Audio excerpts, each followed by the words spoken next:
Hi there, my name is Isaiah Orlam. I am the founder of Higher Frequencies, an entrepreneur, executive, lawyer, physical fitness enthusiast, and a seeker of enlightenment and higher frequencies. Higher Frequencies is a community platform based on the pillars of spiritual enlightenment, wellness, music, and travel. Our mantra, discipline our senses to purify our mind, body, and soul through our spiritual practice, physical fitness routine, nutritional behavior, and relationship with self and others, hopes to provide guidance in our community's quest in reaching higher frequencies and moving closer and closer towards enlightenment, understanding we are all one collective energy. Each episode, we will bring you thought leaders from various sectors of business, nutrition, physical fitness, travel, music, and spirituality to discuss their stories and modalities of discipline they lean into to reach higher frequencies. Our guest today is Lorraine Lindsey. Originally from Bedford, England, Lorraine Lindsey has called the United States home for over 35 years. Established herself as a dynamic force in coaching, speaking, and networking. A certified life coach trained under Tony Robbins, Lorraine specializes in mindset transformation, believing that if you can change your mind, you have the power to change your life. Through her coaching, Lorraine helps individuals break free from limiting beliefs and unlock the superhero within, empowering them to reframe their thinking and reach their highest potential. As the host of a mindset-driven podcast featuring guests like Trent Shelton and Danny Morell, Lorraine provides actionable insights for personal and professional growth. As an award-winning public speaker, Lorraine has addressed diverse audiences, including the Kansas City Chiefs rookie squad, where she delivered an impactful talk on decision-making, discipline, and the importance of support during key life transitions. Her career also includes nearly 2 decades in the gaming industry, a decade as an EMT, and a respected role in real estate. With over 15 million views, 2 million likes, and following over 200 cross-social platforms, Lorraine continues to inspire and empower people worldwide. Hi, Lorraine. Hi. Gosh, when you read that, it sounds so plentiful. It's amazing. Thank you. So, Lorraine and I have known each other for 15 years. We started in the casino business together. And before we get into today's topics of non-attachment and letting go, which have been part of our stories personally, professionally, and collectively, why don't you tell us a little bit about how we arrived here, specifically from paramedic to executive assistant to casino host to personal life coach? You know, I'd like to say it was by accident, because it certainly felt like that during the journey. But I realized that it's also a divine part of my purpose, and I'm more trusting in that. So long story short, I had always this desire to help and heal people. I always wanted to be of service in that way. I thought that was the gift that I was given. I took that quite literally and wanted to do it through medicine. In an ideal world at that time, it would have been going to medical school, but I was a single mother. I couldn't afford it. So what I did is I started off going to school to be a paramedic with aspirations to be in the fire department. I was very, tomboyish and loved that kind of thing. But unfortunately, working in that field just didn't pay very well. I was working in the casino to, make ends meet. And with happenstance and circumstances and knowing people and my talents, I quickly promoted up in the casinos and ended up being in a very big position. While doing that, I then was deciding to pursue nursing school to be a practitioner. And the way my pathway that I thought was for me just crumbled before me, and there's a set of circumstances, but it was devastating. And I found myself wondering, what am I really supposed to be doing with my life? Because the casino was very lucrative. It certainly paid the bills tenfold.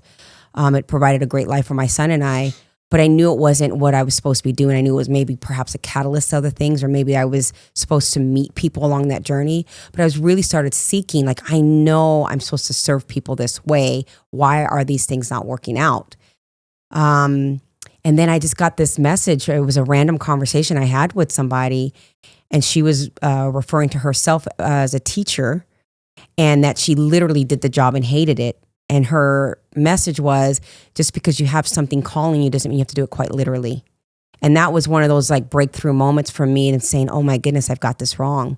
That desire for me is one way, but it's supposed to be channeled someplace else.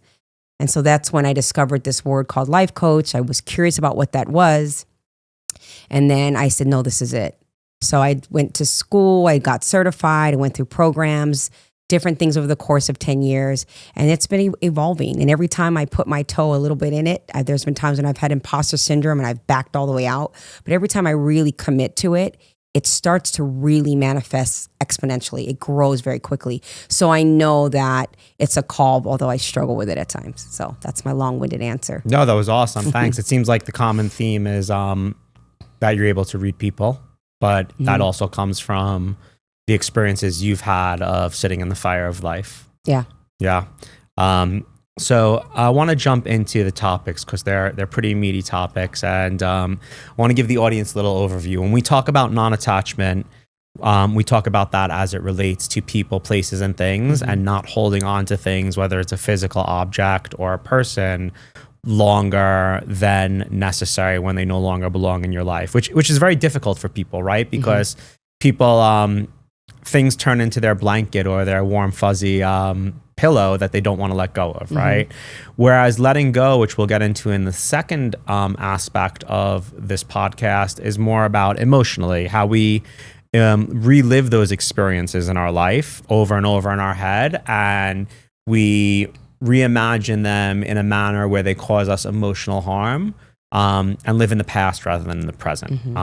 And both concepts are not easy to accomplish. So, we identified non-attachment. It teaches us about controlling our attachment to material beliefs, thoughts, and emotions to avoid suffering. And when you're studying yoga, this is discussed in the manner of the yamas and the niyamas, which are the restraints and observances. What does non-attachment mean to you, though? Well, it means a lot of different things for me as it pertains to relationships, people, circumstances, narratives that we create, right? What I have found is that a lot of turmoil that we have in our life, or quote unquote suffering that we create in our lives, has a lot to do with our attachment to the story. So there is what has happened in our lives, and then there is the meaning we attach to it. And when you can look at something that has happened externally in your life, whether it's abuse, whether it's violence, whether it's betrayal, whatever, you name it, fill in the blank. When I can see it literally for what it is and say, okay, this is the thing that happened, I can choose to attach whatever meaning I want to it. And how I attach meaning will dictate how it plays out in my life, even though it isn't presently happening, how well I keep that alive and present for me. Right. So you're saying it's not just about the people, places, and things, non-attachment. It's actually about how you've manipulated the story in your mind to either be beneficial or harmful to your progression in life. You mentioned something earlier about imposter syndrome, which that word gets thrown around a lot, but I think, we all suffer from that in a way. Why? Because imposter syndrome means you say, okay, well, even though I went to law school or I went to medical school, I'm not that person, right? Imposter syndrome, though, is an attachment of you living in the past, seeing a previous person of who you are. Yeah? Yes and no. I mean, it's ironic because I literally did a webinar today on imposter syndrome. Okay. So prior to doing the webinar, I actually did a lot of research on the origin, where it came from, the psychologist back in 1978 that came up with this phrase. And what I have found is that imposter syndrome comes from our true belief of we're not enough. No matter if we have evidence of success and achievement, we will still believe that we're not enough. And the imposter syndrome pours into that, and so when we are living in this space of imposter syndrome, we're looking for validation in the limiting belief that we already have, and we're not even aware of it.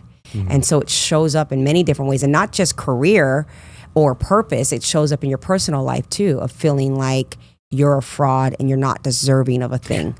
I like what you said there because it creates something that's really actionable. You're saying imposter syndrome validates your limiting belief. Yes. It validates the shame you might feel about where you were in the past. Right. How do you remove yourself and practice non-attachment when it comes to that then? Awareness, number one, right? I think a lot of us go through life very blindly. We are just kind of beating to the drum of our identity construct, who we think that we are based on life's experiences, mostly externally, right? Because we have a lens in which we view things. And I think that in order for us to really kind of dance with it, because I never say you can conquer it or get rid of it. It's always going to be with you. And in fact, I think some of the things that we look at as limiting beliefs can actually serve us if we can see it, if we can actually see it and make it work for us instead of against us. But I think that like to detach yourself from it is you first have to see what it is. You have to really like be able to look at it and look at how you're attached to it and why you're attached to it and what meaning that is given to you in your life. Because one of the things too is that some people that I coached, in fact, they're so attached to the things they need to detach themselves from is because it ties into their identity construct.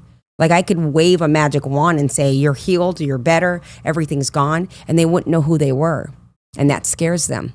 Well, they're using their past experiences, who they were as to define who they are today and tomorrow, right? Which sort of, it brings up an interesting point that I was just thinking about when you said that, because we talk about the various modalities of what divinity is and divine source, witness consciousness, Christ consciousness, Hashem, Shiva, all these concepts. But all of these spiritual maxims discuss removing yourself from the situation and becoming the witness to life, which I to me might be what non-attachment really is. What are your thoughts on that, about being able to be the witness to life, which really means losing the definition of who you are at moments?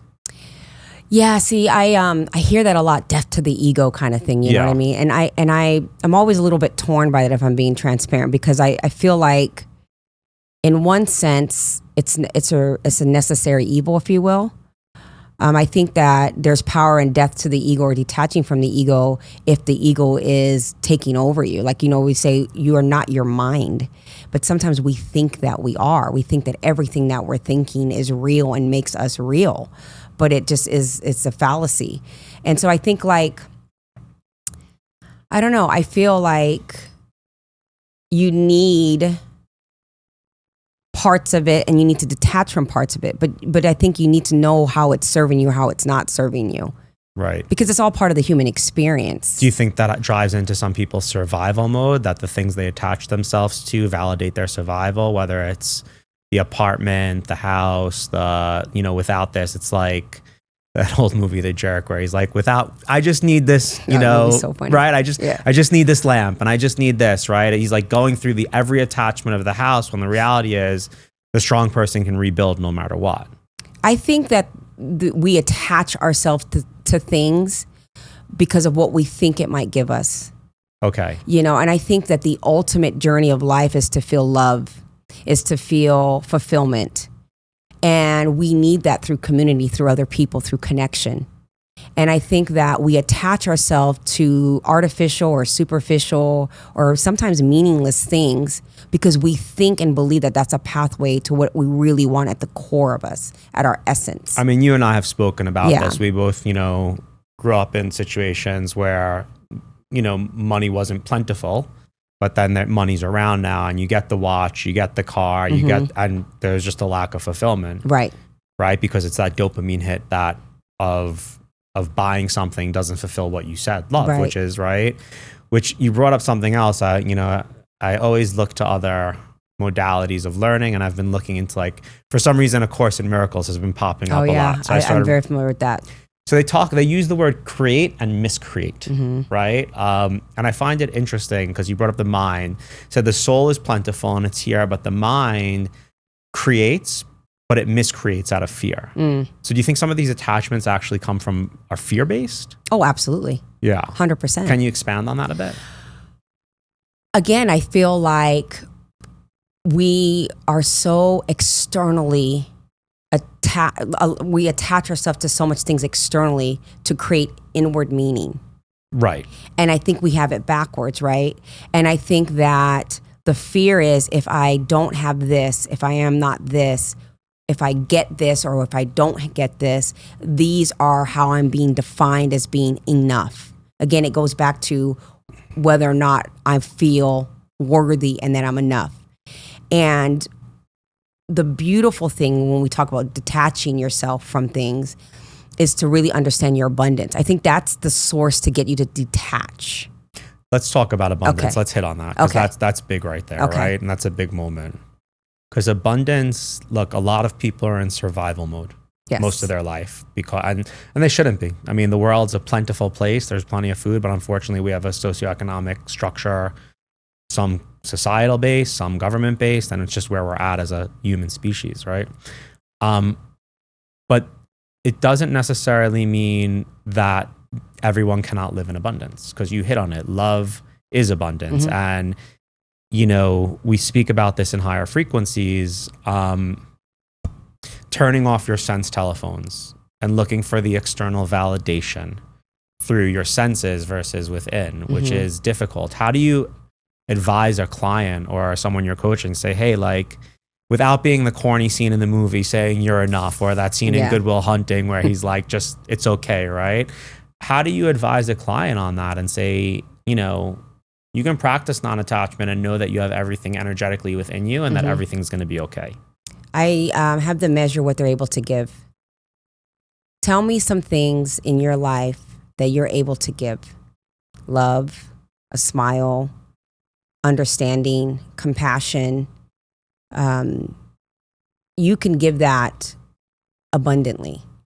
But do they expect reciprocity is the Well, question. it's not an abundant source if there's expectation in return. Okay, that's the major issue that I think most people face, is like, I'm going to do this for you, so you're going to do this for me. Yeah, that's called a trade, right? That's not love. I love my son, independent of whatever he chooses to do with his life. Unconditionally. Unconditionally. It comes from a source within.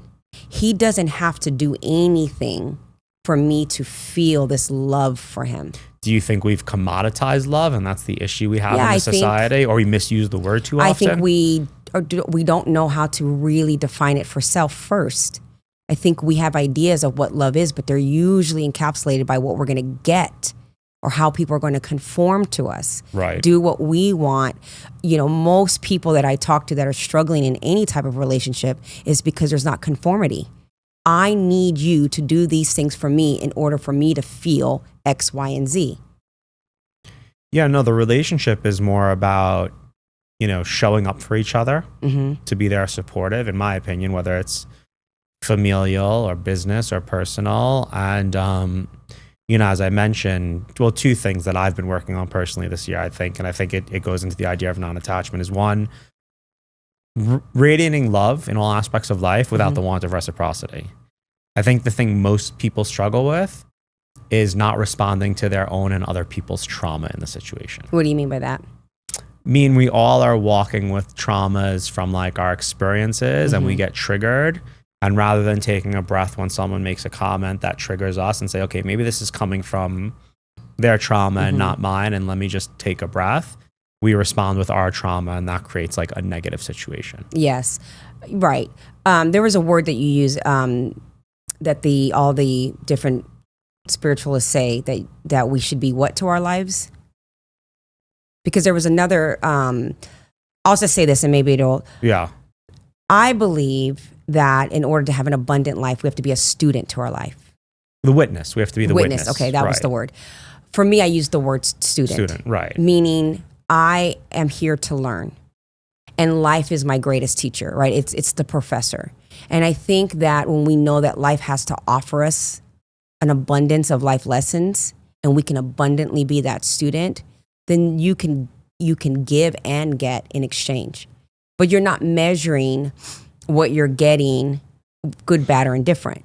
You're just saying, I'm getting this as life lessons. But that's the thing. We've put constructs on how things show up in our life as positive and negative. Yes. And there is none, reality-wise. Reality-wise, in my opinion, no matter what shows up in our life, it's a teacher for us, the student. So it was meant to show up. So the thing that I deem negative might actually be an amazingly positive turn in life, right? Could be. Or sometimes the negative is just a negative. And it's like, okay, this is a horrific thing that has happened. This is a tragic event that has taken place in my life. There are some negative experiences that cannot be reversed, right? If it involves losing somebody or something like that. But it could feel negative. But how I allow it to play out in my life is where I get to choose. The growth can be positive. Well, it's the the event difference can be between negative. pain and suffering. Okay, expand on that because it's a Buddhist concept, right? Yeah. So I think Tony Robbins, I learned this through Tony Robbins, was his idea is, pain is inevitable. It's Correct. things that happen as part of the human experience, as part of life. You will experience pain. But the suggestion is, pain is when I think that my life is going to be like this and it doesn't happen that way. That's painful. Suffering is when you say, I thought my life was going to be like this. It didn't happen that way. And now I feel powerless. Yeah. So, right. They say pain is something that's happened, right? And if you practice non-attachment to the pain, it goes away. But if you stay attached to the pain, it becomes suffering, and suffering is a choice. And see, I don't think that we necessarily need to not attach ourselves to pain. I just don't think we need to wallow in it. I think we should attach ourselves to what we feel emotionally, what we're experiencing emotionally. We should attach it so we can feel it and it can experience it. But then you have to be able to also release it. Right. But I think that every part of emotion, the ones that are hard to feel, the ones that make us shrink, and the ones that make us expand, I think they're all so beautifully intertwined if we just let them be. But you have to feel it, because we live on a planet that's of duality, darkness and lightness, sorrow and joy. And if I have pain come into my life and I don't allow myself to experience that and attach myself to it into some capacity and then release it, then I won't be as grateful for the joy that comes in my life. Oh, well, that's 100%. I mean, in the yoga principles, again, the niyamas, we talk about tapas, which is self-discipline, right? And self-discipline, the overlying theme is the burn is the blessing, right? So you have to sit in the fire of life to burn off the austerities that don't serve you. So growth, whether that's through a psychedelic experience or growth, whether that's through a relationship, it's a burn and it can be painful, right? I always go back to even the Torah talks about every 7 years. 7 years is a life cycle, and we talk about that in the I Ching as well. I'm mixing a lot of conversations here, but it's all the same thing. The Torah talks about it from the aspect of the farmer, right? And you have to burn the field every 7 years, and you lose a year of crops, right? But it's always about the burn to restore the plenty, right? So I guess what you're saying there is the burn, it's a part of the experience to become who you are. I think so, yeah. Yeah. I think it's, I know for me personally, I would not be or see or think or connect to people the way that I do and don't if I didn't have the life experiences that I have. You wouldn't be completing your soul's correction, no matter what religion you speak to or a spiritual philosophy you speak to. If you don't go through challenges, obstacles, then what are you doing here? And how are you, as we would say in this philosophy, or how we'd say in a sports mentality, how would you level up? Are you asking or are you just saying? I'm asking, if you don't go through the pain, how do you level up and become a better person? Sometimes you just don't. And that's the sad thing, is that a lot of us, the pain becomes paralyzing and we get stuck. And I think that some people can't see past the pain. Are you able then to coach them through that? What would you do with a client in that situation? There are times when I'm coaching people and they've had a significant amount of pain that they have really, really repressed. To be honest with you, when I get clients like that, they need to go to therapy. Correct. They need to talk to a therapist. I'm not one of these coaches that are going to give instruction or guidance to someone who needs something. Who might need medication. Who need. And the thing is, healing requires you to really face pain. It really does. And for some people, they are looking at their lives look, I'm good right now. I am fine where I'm at. Maybe I don't have it perfect. Maybe I don't have these big epiphanies. Maybe I don't have this big grandiose purpose for my life or whatever. But one thing I don't want to do is go back and dig that stuff up. But that's suppression. It is. But for some people... We're going to get to that in letting go, by the way. But for some people, they're very attached to the idea of never having to relive that. But that's not the reality. I mean, you can say that and someone can say that, but then you see people like Robin Williams who committed suicide, and you see these people who walked around with smiles all day long, but they had repressed so much and stayed attached to so much pain that life was too much for them. Yeah. And then for some of those people, unearthing it would have the same catastrophic events happen in their lives, you know? I think people need to just trust themselves. Some people have an ability to detach and let it just be a thing.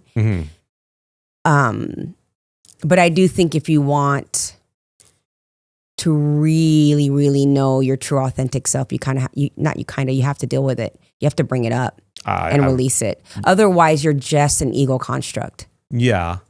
So I want to talk a little bit, and I hear that loud and clear. And realistically, I don't believe in not unearthing things. I think people have to be willing to sit in the pain. And why do you think that? Because I think that's the purpose of your soul's incarnation here. I don't think this is supposed to be, you know, like once again, I said I follow Kriya Yoga, I follow Buddhism, and obviously I'm Jewish. And in the Jewish religion, the tikkun, your soul's correction, as you go through these 613 mitzvahs of soul's correction until you graduate and become one with the divine again, which is the same in the yoga and Hindu philosophy as well. You're going through your soul's correction until you reconvene with the casual body of divinity, right? Which is also what we spoke about consciousness. But if you're not willing to take those tests, those human tests along the way, you know, my philosophy is you're just going to keep reincarnating to this experience in different forms. And so I have different belief systems, but I'm not opposed to anybody else's belief systems. I actually, I'm always intrigued, and I'm very open. I love the different beliefs that are out there, or the knowings that people have. But when we talk about this incarnation, if I've had trauma in my life and I have chosen to just let it be where it's at and not deal with it ever again, sure, is there going to be some effects in my life that it's going to show up? It will. If it's in you, it's going to show up some way. But if overall I feel better off just being in the space that I am, and we talk about the incarnation thing, if my life is going to be repeated, my soul is going to have different human experiences, right? One experience doesn't remember the last experience, doesn't remember the experience before. So what would be the point of all of it? That's my point, is that soul. And so let's look at it from a schooling perspective, right? Okay. So say your soul graduates and that's the PhD level, right? That soul you're talking about might be in second grade. So maybe all they're actually capable of going through in this lifetime is exactly that. I'm not judging that, right? I must be like a senior. Yeah, I don't, I'm not, you know, I don't know, you know, see a psychic for that. You know, we have to all have philosophies on why we're here, because if we're just here to procreate and accumulate shit, like I can't subscribe to that. And but why do you say we have to? Why do you have to have a belief system? That we're here for a reason. You don't have. And I'm not saying you're wrong. I'm just saying, why do you think that we have to? That's a good question, because otherwise you're just connected to the materialistic, what they call the mundane. Maybe. And that's okay. But maybe you're just living the experience and enjoying. Once again, I'm not here to judge that. Yeah. I'm not here to judge that. I'm saying for me personally, when I say we have to, I'm talking about the energy that I'm connected to. Yeah. I'm here for a purpose. Yeah. And I'm here for my soul to graduate. I'm here to heal myself and heal others. And I believe the same. I just like to play devil's advocate. No, and I appreciate that. Because there's people who listen sometimes to people who are very spiritual and spiritualists and have different ideas. And there's some people who are, you know, they love and they're devoted to what some people would refer to as, you know, organized religion, or, you know, things like that. And that's their pathway. And then there's these ideas sometimes that really, I think, overwhelm people, that they have to have these big purposes for their lives. They don't. If their soul's in a young incarnation, I'm not saying they have to have some big purpose, right? Your purpose might just be to have a family and learn what the essence of love is, right? At the bare minimum level, like, you know, fortunately, or whatever that's not what I was tasked with in my meditations and my incarnation, right? It's not what you were tasked with. Right. Because quite frankly, and I say this all the time, I could have a much easier life just collecting a big salary and just going about my business and, buying watches and cars. Allegedly. But that's the point. But you had that life. I did. And so you weren't fulfilled there. Look, you get the watch, you get the car, you get the dopamine hit. That's wonderful. But that's the whole non-attachment thing, right? At a point I thought, okay, well, what happens if I don't have that? Yeah. I'm not going to be me, or I can't show up without the watch, or I can't show up not in the Mercedes, right? And now I'm like, yeah, just don't care. Like, I'm not attached to those things. Gotcha. And I think the materialist aspect, that's where I think non-attachment in our society today is the biggest problem, right? It's not on the needs of food, shelter, and clothing. And most people have taken those needs into wants in terms of what they actually want those That's things why everyone's to be. chasing being millionaires, right? Billionaires. And then they get attached and they're like, well, what if I can't buy this? Or what if I have to hold on to this watch so tight that I'm going to miss my rent payment? Or I have to hold on to this car so tight, or this materialistic item, that I'm going to harm myself emotionally and I'm going to harm my relationships. To me, that's like the true essence of practicing non-attachment. That's where most people need to start. They need to understand that if they're harming themselves emotionally by holding on to something, materialistic, a behavior, a person that the energy is showing them should not be in their lives anymore, that is the wrong path. Absolutely. And that whole conversation right there is tapping into why, right? Bringing that awareness to self and saying, when we talk about detaching or attaching ourselves to things, I think the pause is necessary to say, okay, why? Especially when it comes to a point like what you're saying, where the things that you thought, the things that you said, if I attach myself to this, right? You don't say it that way, but if I acquire this, if I allow that to define me, if I have this person in my life, if I have this type of relationship, if I have these things, I will be whole, fill in the blank, right? Whole, fulfilled, happy, whatever. And then you get them. And you're not. In that moment, that is the moment for you to say, I have attached meaning to having these things. And and that meaning told me an expectation of a result I was going to get, and I did not get that result. That is the moment for the student to show up and say, why? Why did I attach? Why did I think that this were going to be the outcome? Why did I think that this was some void that I was going to be fulfilled in? And what am I lacking within self that I am ignoring in order for me to have my fulfillment? I think most people are living in the two things. I think most people, to answer your question, I want to take a stab at it.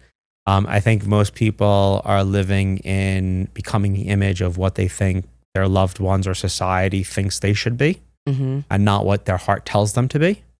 And I also think from a societal standpoint, depending on where you're born in the world, a lot of people think they're given a book with a table of contents and they're supposed to fill in the story at the beginning of life. And when it doesn't go according to that table of contents, their anxiety kicks in, their depression kicks in, because life's not working out as was scripted. And I think that's really what the breakdown is going on right now in society. Like, not mental breakdown, just the breakdown of people being like, oh my goodness, like, wait, I'm supposed to work for 30 years, have a family, like go on a few, or am I supposed to grow my soul, or am I supposed to follow my dream, or am I supposed to follow my passion? Or what if I end up like Kane from Kung Fu, walking the street with a backpack? But I also think that there's like so much stimuli out there, right? There's so much that we're seeing that are false worlds, so much facade. It's all lies. And so I think that part of the reason why so many people are suffering is because they're spending their time comparing themselves to other things and other people. Not only are they comparing themselves to other things and other people,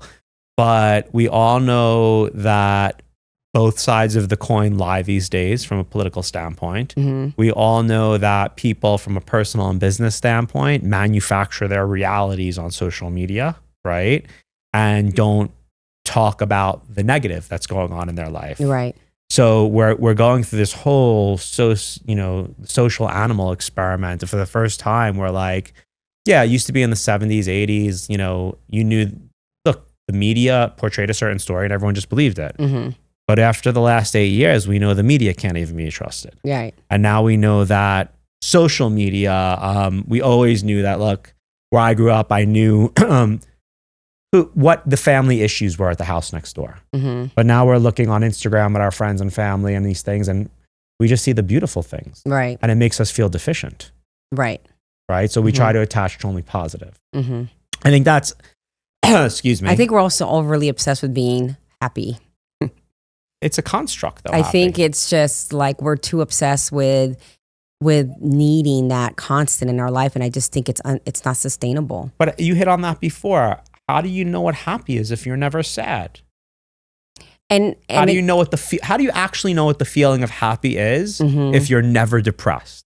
If you take a mood stabilizer every day, like, how do you know tell me what happy feels like then. Yeah. Tell me when you're elated. You have no fucking idea. Yeah. Well, I mean, and mostly too, people don't have an idea about anything because they don't get clarity and they don't define things. I can't tell you how many times I've had conflicts with people because their definition of a word is different than my definition of a word. I mean, that goes without saying. And that could be a conversation of love. You know how many people love one another? Oh, and we're not talking about what that love means to myself and to the other person. And so we pour into people with what we want. And that very well may not be what they want. And so we end up in these tumultuous relationships. We are in toxic friendships. We're toxic business relationships. Because we're not communicating. Well, also, we're not talking. We're so self-absorbed for the most part, unfortunately. Love is not a static term. Love is how we are willing to show up for each other given a situation, right? Love is, like we said, not by your definition. No. I'm saying, like, I'm willing, like, not by my definition, even saying to the other person, like, I'm willing to show up for you in this manner. I hope that's enough for you. If it's not, like... Or it's just simply saying, what does love mean to you and how do you like to receive it? Yeah. Because you just said something, love is, and then you filled in the blank. Right. So you have defined what love is by your life experience, right? Somebody could argue that and say, no, that's not what love is for me. Yeah. I don't see that as love.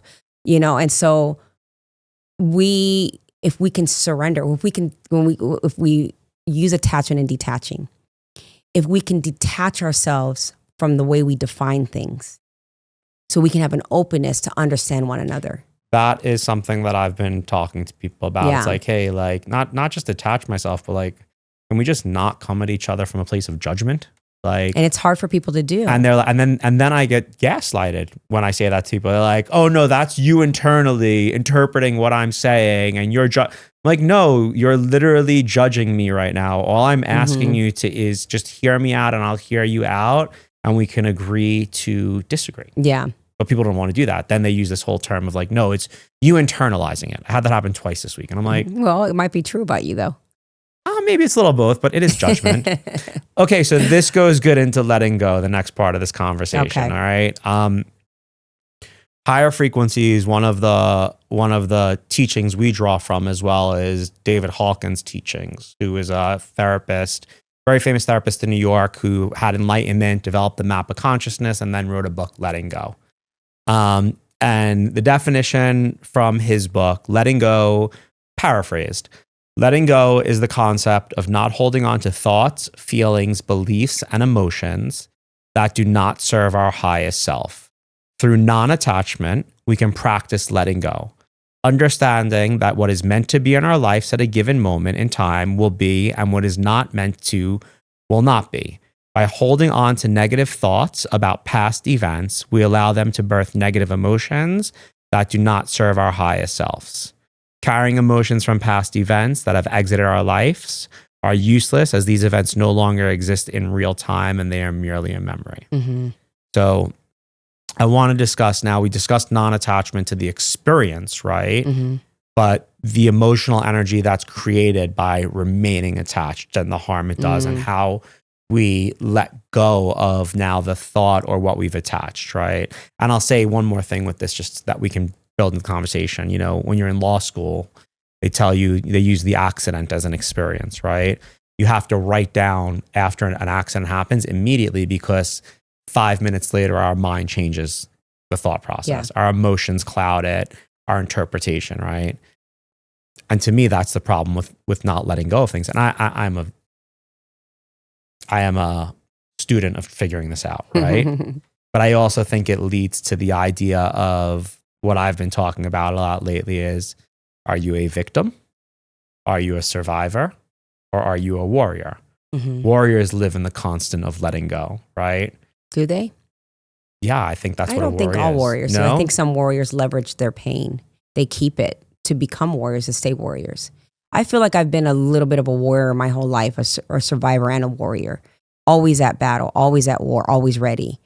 But it is not. I don't identify you as a survivor. Really? Well, because I feel that I am, but I also feel like I feel like more so that I'm a warrior. I'm a warrior. That's what I'm saying. The spirit. graduation is the warrior is what I'm saying. But I also can say that my warrior spirit does not encompass letting go. Why is I that? become more of a warrior because I won't let go. But no, I maybe we're misdefining it then. Yeah, that's just why defining words are powerful. I think you're misdefining it. Okay. I'm not saying to forget the experience. I'm saying to not allow it to create negative emotions that you hold on to that cause you harm. Right. And so what I'm saying is for me as a warrior, right? And the way I define it. But that emotion's not causing you harm anymore. Sure it is, because I stay a warrior. I don't allow myself to surrender. I'm going to challenge you on that. Okay. Because you're not. If you weren't letting go of that emotion, you wouldn't be picking up your battle axe again. You'd be sitting in the corner as the victim. Not necessarily. Really? Yeah. Explain. Well, because there's fight or flight, right? So maybe the victim does the flight thing and the other one does the fight thing. And so I'm not saying that, I'm not suggesting that everybody who feels like a warrior in their life has an inability to let go. I can tell you only from my own personal experience that my warrior mentality is because I haven't let go of things. I think you haven't so let's define this though a little further. Okay.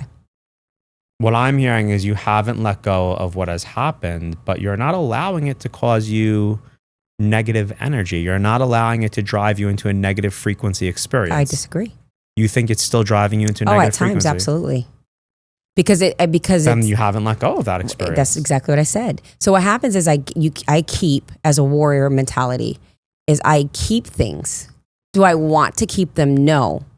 But there's something about keeping them that makes me feel protected. It's a false narrative that I have that I'm aware of.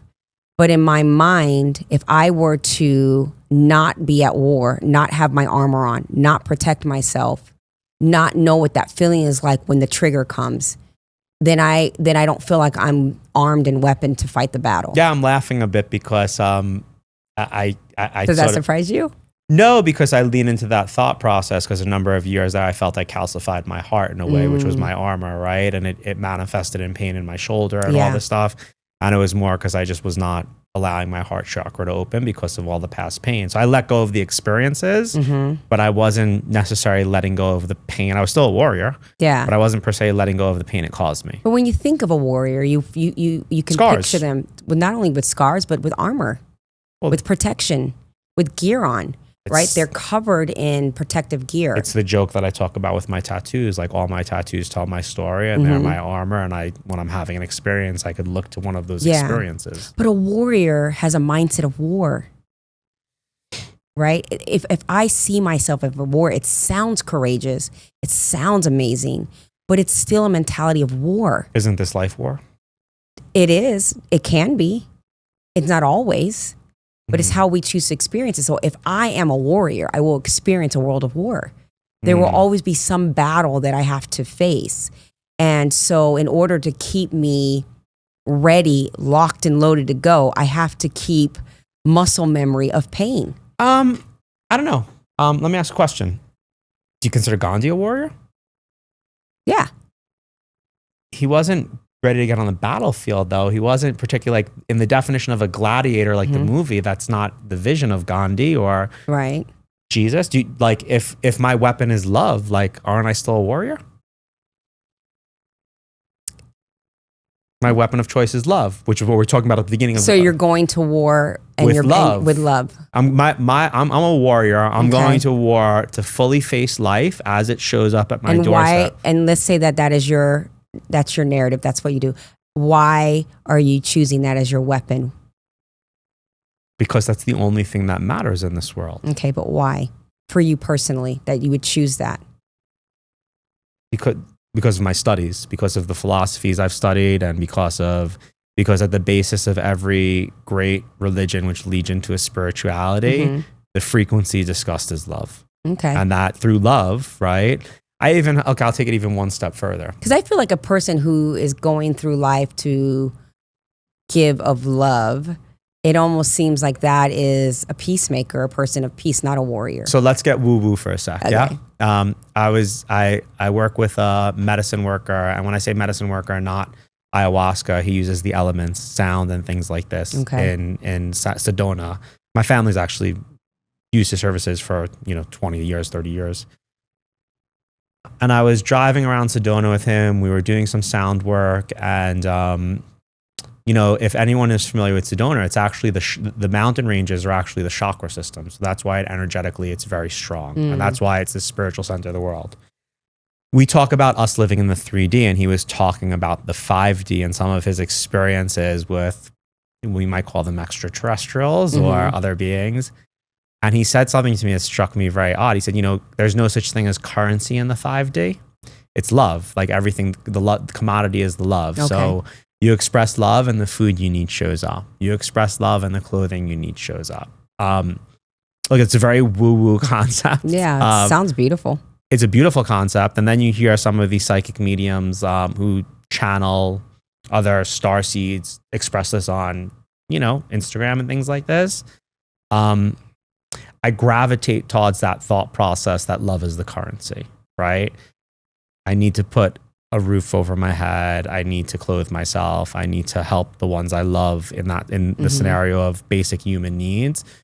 But I guess my hope is that the utopian society is that everyone does everything out of love and we become more of community and purpose based. That's a big hope, right? We're far from that. You know what I mean?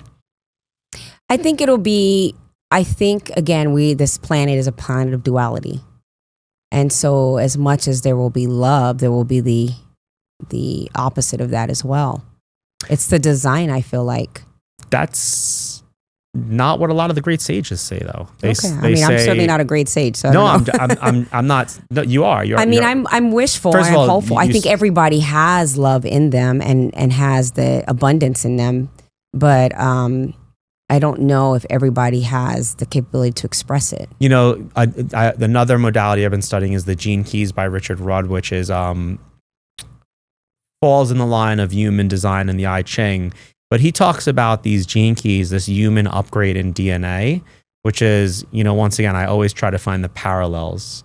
In Judaism, we talk about the Mashiach coming in the year 6000, which is 250 years away, where essentially the human DNA is upgraded. And it's not that God or Christ is returning to earth as in, Christian or Catholicism. It's that we are divinity and that our DNA is going to become more connected to that. And in that, through love, we'll take care of each other in a better way. And I think that is the utopian overlap. But if we keep holding on and don't let go to the negativity, that doesn't happen. And the world's in a very transitional space right now. Isn't it always?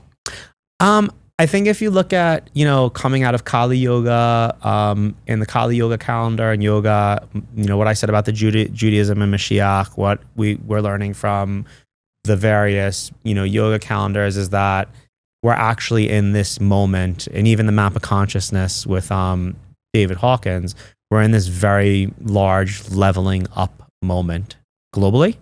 And that's why there is this global turmoil between good and evil right now. I'll let the audience define what I mean by that because I don't want to get into the politics of things right now. So I think the world always is, but we're also in a space where people are becoming more spiritually in tune and asking the right questions. But the dark forces, as they are, want us to not ask those questions. Yeah. Right. Why? Because wealth and power accumulates at the top, and it's a threat to that. If currency is no longer the way we take care of each other, there would be a lot of bankrupt people. There'd be a lot of people who wouldn't have any power anymore. Right. right? If I That's said, just- Lorraine, actually, we're going to build a community here in downtown Las Vegas, and like, much like the old tribes, like you're going to manage the food source and I'm going to manage the water, and there's going to be no currency Well, the way exchange. we used to do it long ago, right? Yeah. It was bartering. It's like, I have this and I'll exchange it for this. And it was that. But there's always going to be some form of currency. Which one might argue is the digital currency world, right? Is sort of the blockchain, and I'm not too schooled on that yet. I'm working on that thought process and dollar stable coins. You are a bunch of just information. You're like a computer. No. What's the motivation behind your seek for this knowledge? Truth. And how do you define that? How will you ever get that? When it aligns with love. But then how will you know that? I don't. Yeah. It's So it'll be an endless I'll journey, die. but I'll it'll die. be a fun one. This body will have used its purpose. Yeah. I also you have to remember, like, between growing up in the spiritual household, conversing with spirits at a young age, and then doing all the medicine work with ayahuasca, 5-MeO, DMT, and psilocybin, like, I am like, not that I want to pass on anytime soon, but like, I also see this body as a vehicle for learning. Yeah. And like, I think I've seen what's on the other side through that medicine work, and through like, even, once you do that, I also like do holotropic breath work. Do you feel like there is a part of a spiritual journey when we're constantly seeking, searching, that you actually just need to let go of that too? I'm not searching anything. I that's what HF is to me about. I stopped searching a long time ago. What I'm doing is I wake up in my discipline and I connect to breath. And I do that through scripture studies, and I do that through yoga or running or working out. And why do you do that? Because breath is what connects us to divinity. No, you. Because Not it's the us, only you. guarantee I have. I'm just curious. That's the only I'm guarantee. just curious because I've been let down so many times in business endeavors. Not let down, but things have not progressed the way I had, that I made a decision a few years ago after in COVID that, like, I have one guarantee in life. Which is? How I show up for my day. I think my only guarantee in life is the fact that I will die. Yeah, that's a good guarantee. But you can also guarantee. But the moment But what do you mean by die? Like, you want to really get into that conversation? Like, you mean the body's no longer? Well, I'm just saying, I love these conversations because they're incredibly thought-provoking. I love seeing people really, really delve into spirituality and what that means for them. But what I also find is that sometimes our search for meaning is also a distraction from our pain as well. Do you know what I mean? Oh, I sit in my pain. And I'm not saying you. I'm not specifically saying to you. But I'll see people, and I mean this respectfully, but I will see people with their really deep spiritual connections, and it's their running. They're charlatans. Yeah, they're running. Charlatans. They're running so much from their pain. They're charlatans. And so sometimes I remember there was a time, I'll say this real quick, Please. that I was really at a very dark, low place in my life. Now, I was raised to be a Christian, and I love Jesus. That's my man, okay? And so, but I was raised with, Baptist, dogmatic religion, practice, whatever. And I was always questioning it and always seeking truth, as you will. And then I went through like a really funky, weird stage in my life where I was really down and dark and depressed. And I needed God and Jesus to show up in my living room and have a conversation with me. Like, I didn't want them to be this imaginary idea in my mind that I was holding faith to. I felt like I needed something tangible. And I just shut down. I completely shut down. I was reading books. I was studying all kinds of belief systems and spiritualism and new modern age and this, just like a lost soul, a little lost puppy. And then what I realized was that I was using all of that like a drug. Yeah. It was giving me a fix, a sense of hope, but a hope to what? I wasn't really sure of. And I finally said, just surrender, Lorraine, let it go. Let all of this searching for self go. You're looking for yourself and you're right freaking here. But that's what I'm... And so eventually I surrendered and I let go. That's breath. Yeah. That's and it your breath. finally brought me back to my God. Yes, because your God is you. That is what all of this is about. The realization that you are just an expression of the divine. You and I are connected.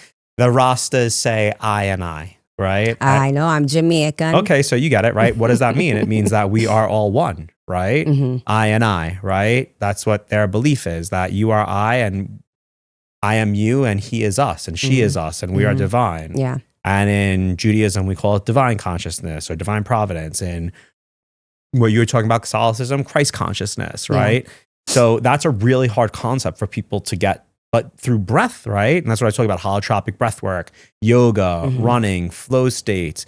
We could connect to that breath and all of a sudden the noise stops and you hear nothing except that you are here to exist. Yeah. And to experience life. You almost hear nothing. There is this place that I saw. A hum, you hear the hum? There's always sound somewhere. There is a room, it's $600 to experience it. And it is 99.9% soundless, which is something we don't experience as humans, right? We never can get that level of silence. And they think the longest anyone has ever been able to sit in that space was maybe 15 minutes because it's unnerving. I want to talk to you on another podcast about the discipline in silence, which is the philosophy, which is a large topic. I think silence is powerful. I think that people don't do it enough. I like to literally go somewhere in nature, unplug, no podcast, not listening to anything. I just want to see what comes up. Yeah. And I will make myself sit in silence for 30 minutes to see what's ruminating up there, what my roommate in my head is talking about. It's scary. Yeah, I mean, it's scary. It's interesting. It's comical. Yeah, you know, when you become the observer of thought, it's very interesting because you realize, okay, there's this silent thing that's observing this thought. What is the silent thing that's observing it? And what are these crazy thoughts that they're arguing with each other? They have two different points of views, if not three, if not four. There's just all this muck that's going on inside of our brains. Right. Yeah. Right. And letting go, it's like, because that was kind of what we were talking about. This is exactly where the conversation needed to go. The letting go is the flip side of that, right? Is like the modalities that when you don't let go, you turn to suppression, regression, or expression and escape. And you just spoke about escape, right? You hit on escape, the idea of like, if I touch this or if I do this. Or but what if do you I think you have to let go of? When we say let go, what should we be letting go of? Because I think that that's what people don't know. The thing that happened, it happened. It's done. I took a lesson from it. Like whether someone stole money from me or broke my heart or crashed my car or I lost something, who cares? By reliving it, I'm creating an emotion that does not serve me in my path to enlightenment. So do you need to let go of it or do you need to let go of self? You need to go of it, of self. No, you need to let go of it. Self is, knowledge of self is the point of this, right? I don't think you let go of self because... Well, I can tell you my biggest let go in my life was when I let go of her, meaning me. Your definition of you. Right, because she was a specific person that had a specific background that created certain narratives. She was somebody that was making choices in her life and focusing on things that made her suffer. And so it didn't matter anything external. It didn't matter what was happening. It didn't matter the bad relationships or the bad job or someone doing something wrong to me. What I needed to let go of was her. That was a perfect definition of letting go for me. Like, so yes, I said the emotion, but you hit it on the nose because you said, by letting go of her, I stop my suffering. Yeah. And that's what letting go is about. It's like, what do I need to release to stop my suffering? Yeah. And ask yourself, for me, when I let her go, I needed first to know who she was. Like, who is she? Be intimate with her and get to know her. So before you let her go, understand her as much as you possibly can. Know that when you let her go... Would you say you needed to have empathy for her? Oh, absolutely. And I needed to forgive her. I think that's the biggest part. I thought that I needed to forgive other people in my lives. No. But some of the people in my lives were people she was choosing. They're your teachers. Like, and you're the student, you're the teacher. I think we hit on two major aspects of letting go here that I think the audience needs to think about. forgiveness for yourself. Yeah. First, having empathy for yourself, and forgiveness for yourself. But you have to be clear why you're forgiving yourself. Because so when we say that, people don't get what that means. Like, what do you mean? This person did this wrong to me. This person hurt me. This person, what do you mean? I got to forgive myself. Forgive yourself for putting yourself in that situation. Forgive yourself how the emotions you allow to drive up. Yeah. Forgive yourself for the shame you feel. Right. Forgive yourself for the limiting beliefs that you've attached to yourself because of that situation. That person didn't do it to you. You did that to you. So then I would say, this is why I say it's important to first know yourself, know thyself, right? To really say, before I let her go, before I even forgive her, I need to then understand me. I need to understand who I am, the lies that I tell myself about myself, really all of those things. And then I forgive her. I forgive her for everything. And then I set intention for who I'm going to become once I let her go. And then I make sure to remind myself that if I let her go, if I kill her and bury her and set her away, she has a ghost and she will resurrect and she will show up sometimes. And when she shows up, I have to be kind to her. I'll take it one step further. You have to say that I'm going to have to do this multiple times in this lifetime. Oh, absolutely. Like, I think people think, oh, I'm going to do this work. I'm going to take this medicine and I'm good. No. Some people don't have to do it with the medicine. No. Well, when I say kidding. medicine, it could be breath. I don't mean, look, Yeah. I haven't sat with I in over a year and a half now, 2 years. I don't, like I've said on previous podcasts, I don't think turning to plants too often is the right thing because it's also an escapism if you get those downloads and you don't react to them. And realistically, through holotropic breath work, which is just your breath at a certain continued pace. Like I did a holotropic breath work ceremony about 3 weeks ago. And I took myself further than a 5-MeO DMT ceremony. It was just with breath, or like yoga, like take myself, or running, right? So, but you have to be willing to connect to breath and also reassess yourself at multiple steps along the game of life, right? Yeah. Florence Nightingale Shin, she wrote a number of books, The Power of the Spoken Word. But she's a founder for nursing. So on my 0th birthday, we were psychics at the hospital, right, in Brooklyn. And I have the game of life and how to play it. And it says, it was given to me by, a gentleman who was in the psychic community. It says to Isaiah on his 0th birthday, and I keep it by my bed. She's a wonderful, wonderful founder of nursing, wonderful person that people should look into and will add light into their life, all of the books. But it is a game, right? This is the game of life. Well, this was awesome. Thank you so much. Yeah, I love it. I've seen you manifest yourself in so many different ways. So I love this version of you. We're still in process. I've always loved every version of you, but this one's special. I appreciate that. And I appreciate, and I love that we still have this relationship and that we're on this road of helping and healing not only ourselves, but each other and other people as well. So I mentioned, I like to end these podcasts on like a little thought. And I mentioned I was reading A Course of Miracles this morning. Have you read Return to Love? No. It's Marianne Williamson, and it's basically like her dissecting Course of Miracles. It's beautiful. I just moved on from the Gene Keys to the Course of Miracles, so I'm only like 30 pages in, and this is the next, I guess. That'll be your next one. You'll love it. But this is what I took from it today. Choose love over fear. When we choose fear, we miscreate our reality. By choosing fear, we call into existence negativity, anxiety, pain, and suffering. When we choose love, we create our heaven on earth. We call into existence and manifest healing, hope, momentum, emotional stability, financial stability, personal growth, business growth, and surround ourselves with light. With love, we smash through the darkness of the mundane world and arrive at each moment and obstacle with a positive, solution-based mental attitude. Through love, we transcend pain and suffering into healing and hope. So I think in our conversations today, it's, you asked what this is about, and to me, it's about choosing love. I love that. Yeah. I love that. No, because it is truly the ultimate light that can be shined on people.